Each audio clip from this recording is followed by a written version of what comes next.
Proverbe chapitre 19.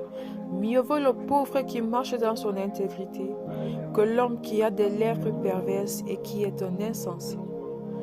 Le manque de science n'est bon pour personne, et celui qui précipite ses pas tombe dans le péché. La folie de l'homme pervertit sa voix, et c'est contre l'Éternel que son cœur s'irrite. La richesse procure un grand nombre d'amis, mais le pauvre se sépare de son ami. Le faux témoin ne restera pas impuni, et celui qui dit des mensonges n'échappera pas. Beaucoup de gens flattent l'homme généreux, et tous sont les amis de celui qui fait des présents. Tous les frères du pauvre le haïssent. Combien plus ses amis s'éloignent-ils de lui? Il leur adresse des paroles suppliantes, mais ils disparaissent. Celui qui acquiert du sens aime son âme. Celui qui garde l'intelligence trouve le bonheur. Le faux témoin ne restera pas impuni, et celui qui dit des mensonges périra. Il ne sied pas à un insensé de vivre dans les délices, combien moins à un esclave de dominer sur des princes. L'homme qui a de la sagesse est lent à la colère, et il met sa gloire à oublier les offenses. La colère du roi est comme le rugissement d'un lion, et sa faveur est comme la rosée sur l'herbe. Un fils insensé est une calamité pour son père, et les querelles d'une femme sont une gouttière sans fin. On peut hériter de ses pères une maison et des richesses, mais une femme intelligente est un don de l'Éternel. La paresse fait tomber dans l'assoupissement, et l'âme nonchalante éprouve la faim. Celui qui garde ce qui est commandé garde son âme. Celui qui ne veille pas sur sa voie mourra. Celui qui a pitié du pauvre prête à l'Éternel, celui qui lui rendra selon son œuvre. Châtie ton fils, car il y a encore de l'espérance, mais ne désire point le faire mourir. Celui que la colère emporte doit en subir la peine, car si tu le libères, tu devras y revenir. Écoute les conseils et reçois l'instruction, afin que tu sois sage dans la suite de ta vie. Il y a dans le cœur de l'homme beaucoup de projets, mais c'est le dessein de l'Éternel qui s'accomplit. Ce qui fait le charme d'un homme, c'est sa bonté, et mieux vaut un pauvre qu'un menteur. La crainte de l'Éternel mène à la vie, et l'on passe la nuit rassasié, sans être visité par le malheur. Le paresseux plonge sa main dans le plat, et il ne la ramène pas à sa bouche. Frappe le moqueur, et le sot deviendra sage. Reprends l'homme intelligent, et il comprendra la science. Celui qui ruine son père et qui met en fuite sa mère est un fils qui fait honte et qui fait rougir. Cesse, mon fils, d'écouter l'instruction si c'est pour t'éloigner des paroles de la science. Un témoin pervers se moque de la justice et la bouche des méchants dévore l'iniquité. Les châtiments sont prêts pour les moqueurs et les coups pour le dos des insensés. Amen.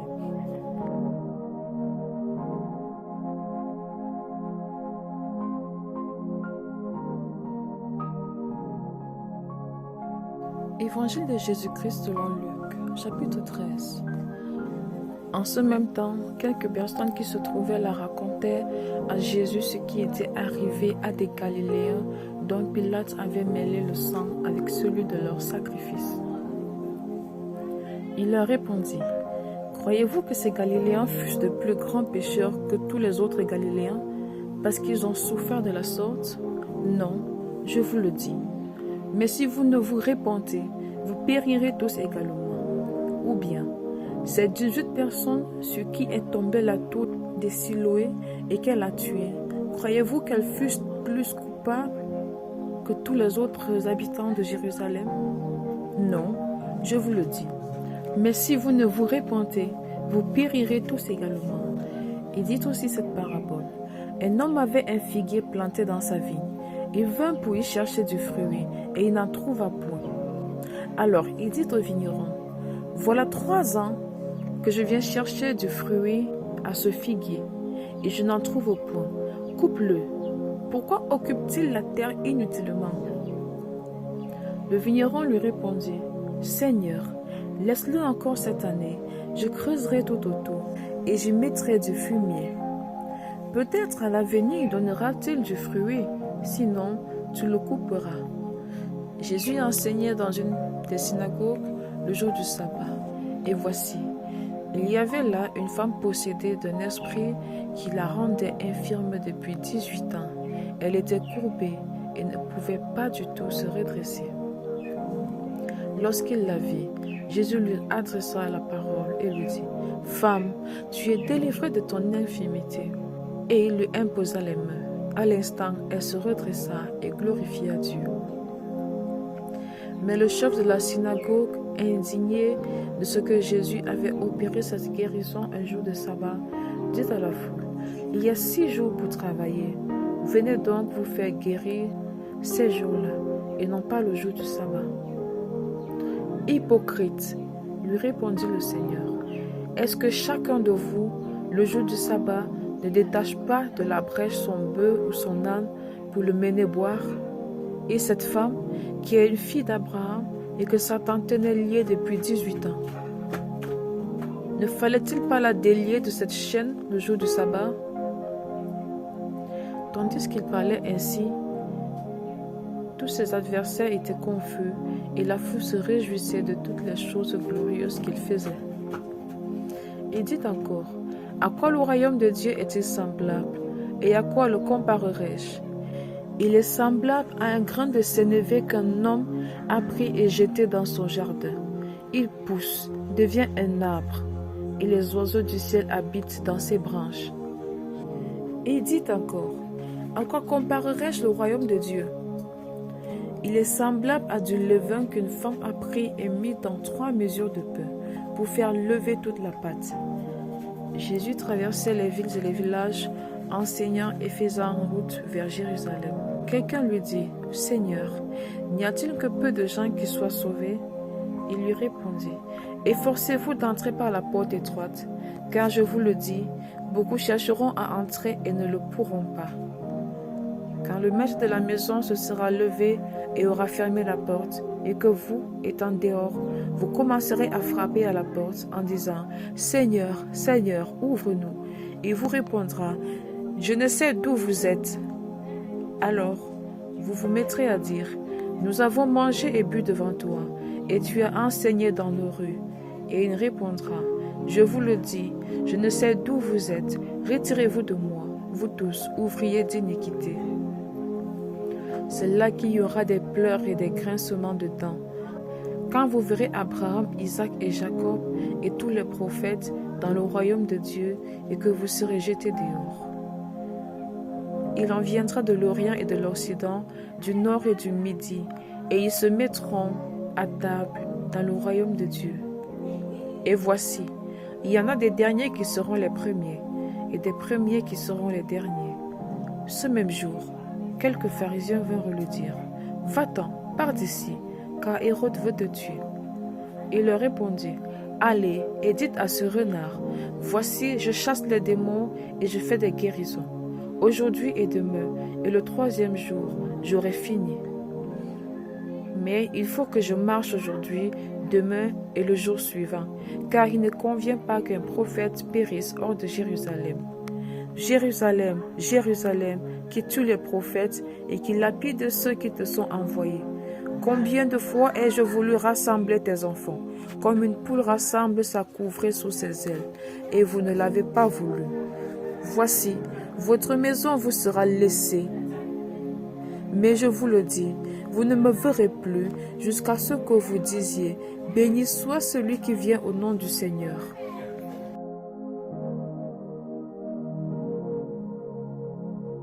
Luc, chapitre 14. Jésus étant entré un jour du sabbat dans la maison de l'un des chefs des pharisiens pour prendre un repas, les pharisiens l'observaient, et voici, un homme hydropique était venu, et voici, un homme hydropique était devant lui. Jésus prit la parole et dit aux docteurs de la loi et aux pharisiens, Est-il permis ou non de faire une guérison le jour du sabbat? Ils gardèrent le silence. Alors Jésus avança la main sur cet homme, le guérit et le renvoya. Puis il leur dit, lequel de vous, si son fils ou son bœuf tombe dans un puits, ne l'en retirera pas aussitôt le jour du sabbat? Et il ne put rien répondre à cela. Il adressa ensuite une parabole aux conviés, en voyant qu'ils choisissaient les premières places, et il leur dit, lorsque tu seras invité par quelqu'un à des noces, ne te mets pas à la première place, de peur qu'il n'y ait parmi les invités une personne plus considérable que toi, et que celui qui vous a invité, l'un et l'autre, ne vienne te dire, cède la place à cette personne-là. Tu auras alors la honte d'aller occuper la dernière place. Mais lorsque tu seras invité, va te mettre à la dernière place, afin que, quand celui qui t'a invité viendra, il te dise, mon ami, monte plus haut. Alors cela te fera honneur devant tous ceux qui seront à table avec toi.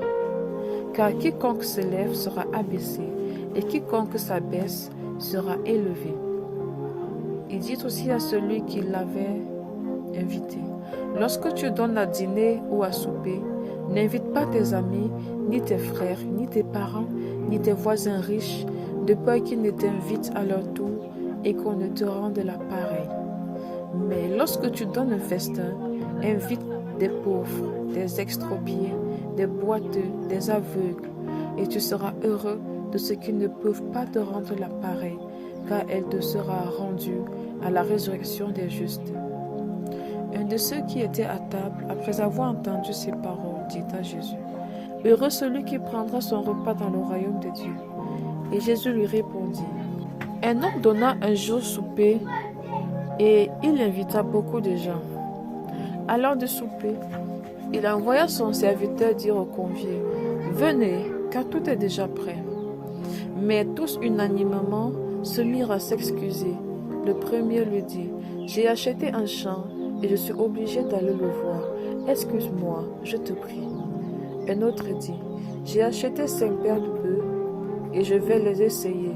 Excuse-moi, je te prie. » Un autre dit, « Je viens de me marier, et c'est pourquoi je ne puis aller. » Le serviteur, de retour, rapporta ces paroles à son maître. Alors le maître de la maison, irrité, dit à son serviteur, « Va promptement dans les places et dans les rues de la ville, et emmène ici les pauvres, les estropiés, les aveugles et les boiteux. » Le serviteur dit, « Maître, ce que tu as ordonné a été fait, et il y a encore de la place. » Et le maître dit au serviteur, « Va dans les chemins et le long des haies, et ceux que tu trouveras, contrains-les d'entrer, afin que ma maison soit remplie. Car je vous le dis, aucun de ces hommes qui avaient été invités ne goûtera de mon souper. » De grandes foules faisaient route avec Jésus. Il se retourna et leur dit, « Si quelqu'un vient à moi, et s'il ne hait pas son père, sa mère, sa femme, ses enfants, ses frères et ses sœurs, et même sa propre vie, il ne peut être mon disciple. Et quiconque ne porte pas sa croix et ne me suit pas, ne peut être mon disciple. Car lequel de vous, s'il veut bâtir une tour, ne s'assied d'abord pour calculer la dépense et voir s'il a de quoi la terminer, de peur qu'après avoir posé les fondements, il ne puisse l'achever et que tous ceux qui le verront ne se mettent à le railler, en disant, cet homme a commencé à bâtir et il n'a pu achever. Ou quel roi, s'il va faire la guerre à un autre roi, ne s'assied d'abord pour examiner s'il peut, avec 10 000 hommes, marcher à la rencontre de celui qui vient l'attaquer avec 20 000. S'il ne le peut, tandis que cet autre roi est encore loin, il lui envoie une ambassade pour demander la paix. Ainsi donc, quiconque d'entre vous ne renonce pas à tout ce qu'il possède ne peut être mon disciple. Le sel est une bonne chose, mais si le sel perd sa saveur, avec quoi l'assaisonnera-t-on? Il n'est bon ni pour la terre, ni pour le fumier. On le jette dehors. Que celui qui a des oreilles pour entendre, entende.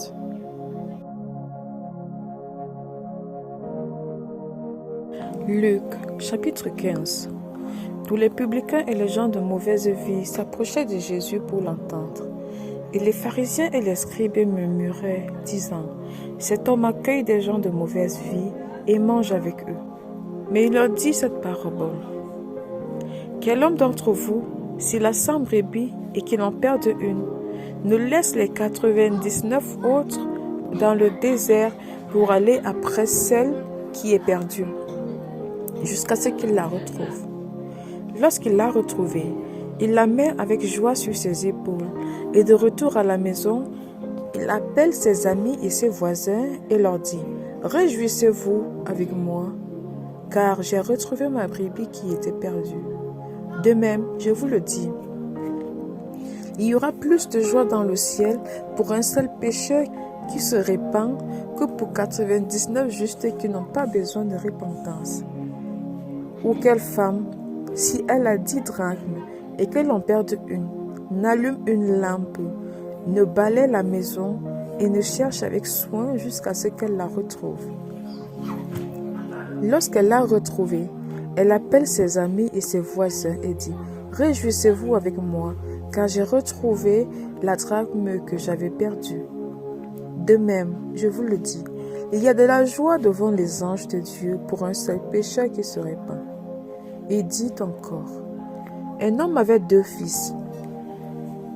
Le plus jeune dit à son père, « Mon père, donne-moi la part de bien qui doit me revenir. » Et le père leur partagea son bien.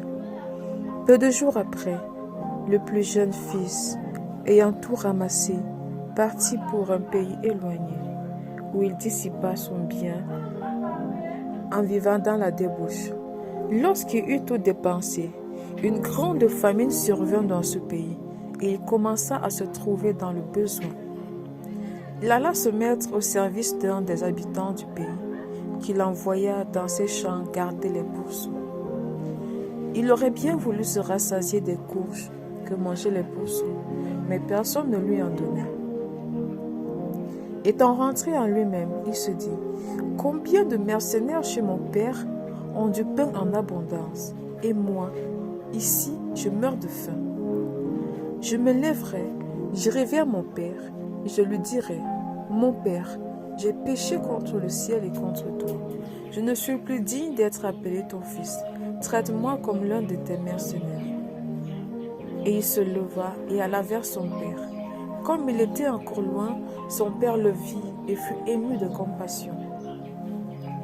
Il courut se jeter à son cou et le baisa. Le fils lui dit, « Mon père, j'ai péché contre le ciel et contre toi. Je ne suis plus digne d'être appelé ton fils. » Mais le père dit à ses serviteurs, « Apportez vite la plus belle robe et l'en revêtez. Mettez-lui un anneau au doigt et des souliers aux pieds. Amenez le veau gras et tuez-le.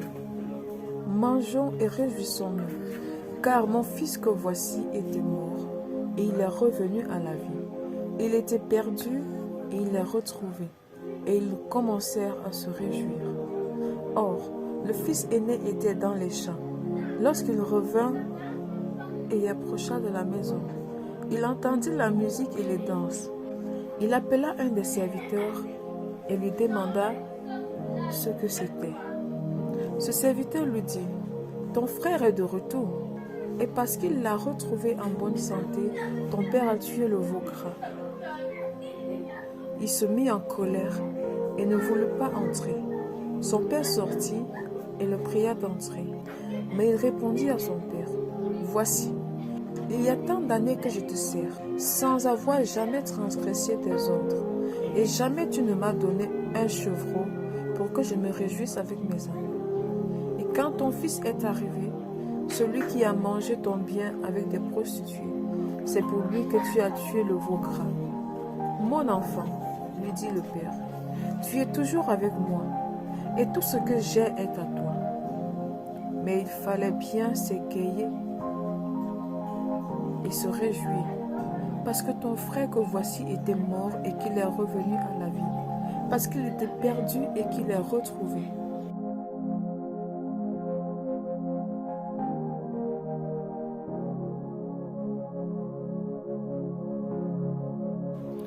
Psaume chapitre 33.